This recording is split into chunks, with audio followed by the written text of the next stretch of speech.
दिवाली के त्योहार को मात्र 10 दिन ही बचे थे, लेकिन पति पत्नी के मन में कोई उत्साह नहीं था। क्या पता हम इस घर में दिवाली मना भी पाएंगे या नहीं। कल प्रॉपर्टी डीलर राकेश एक ग्राहक को लेकर आने वाला है। राकेश कह रहा था कि वो व्यक्ति प्रॉपर्टी में पैसा इन्वेस्ट करना चाहता है। डील उसको सही लगी तो एक साथ पूरे पैसे भी दे देगा।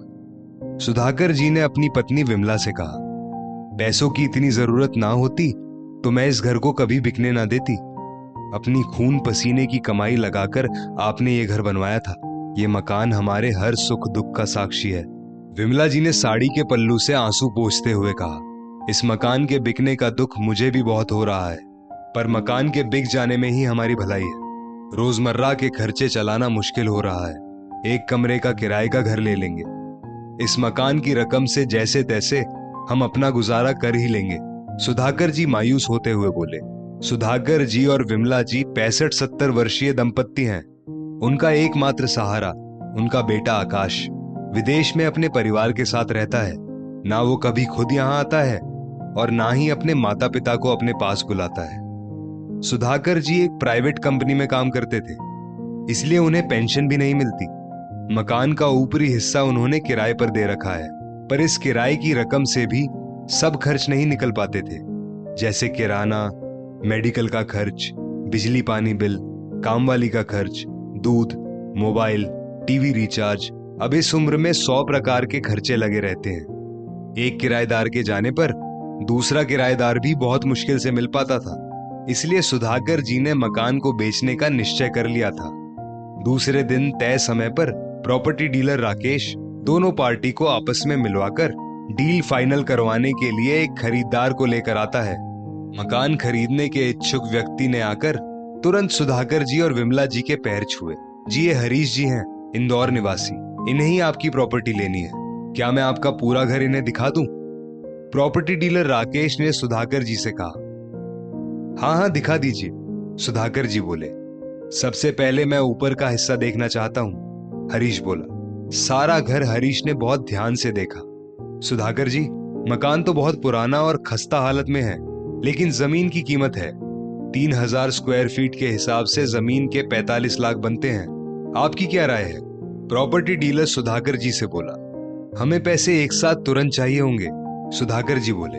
जी बिल्कुल, हम आज कल में ही रजिस्ट्री का काम कर लेंगे, प्रॉपर्टी डीलर बोला।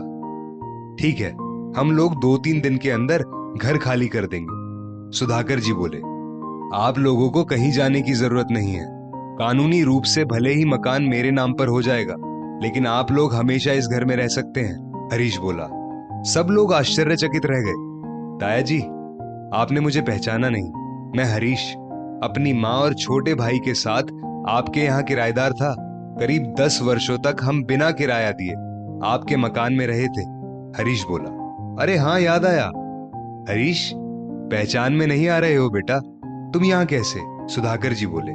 हरीश का परिवार सुधाकर जी के यहाँ ऊपर के 2 कमरों में किराए से रहता था। जब हरीश मात्र 5 वर्ष का था और उसका छोटा भाई 6 महीने का, तब हरीश के पिता की रोड एक्सीडेंट में मृत्यु हो गई। हरीश की माँ एक नेकदिल महिला थी। छोटे छोटे बच्चों को लेकर वो कहाँ जाएगी, इसलिए सुधाकर जी और विमला जी ने उन्हें जब तक हरीश लायक नहीं बन जाता तब तक के लिए मकान बिना किराए के रहने को दे दिया। हरीश की माँ सिलाई और टिफिन का छोटा मोटा काम करके बच्चों की परवरिश करने लगी।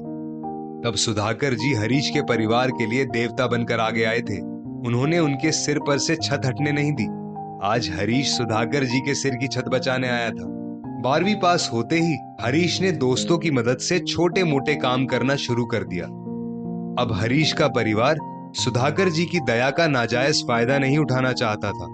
आप लोगों का उपकार हम जिंदगी भर नहीं भूलेंगे। कठिन वक्त में आप लोगों ने हमें संभाला। ईश्वर आप लोगों को खुश रखे। ऐसा बोलकर हरीश की माँ दोनों बच्चों के साथ दूसरे शहर चली गई। आज हरीश बड़ा बिजनेसमैन बन चुका था। जब उसे पता चला कि सुधाकर जी मुश्किल दौर से गुजर रहे हैं, घर बेचने तक की नौबत आ गई है, तो वो सुधाकर जी की मदद के लिए वहां पहुंच गया। ताया जी, ये घर सदा आपका रहेगा, हरीश ने सुधाकर जी से कहा। हरीश ने 45 लाख सुधाकर जी के अकाउंट में ट्रांसफर कर दिए। अब सुधाकर जी अपनी पत्नी संग खुशियों वाली दिवाली अपने ही घर में मना रहे थे। दोस्तों, जो दूसरों के साथ अच्छा करेगा तो उसके साथ भी हमेशा अच्छा ही होगा।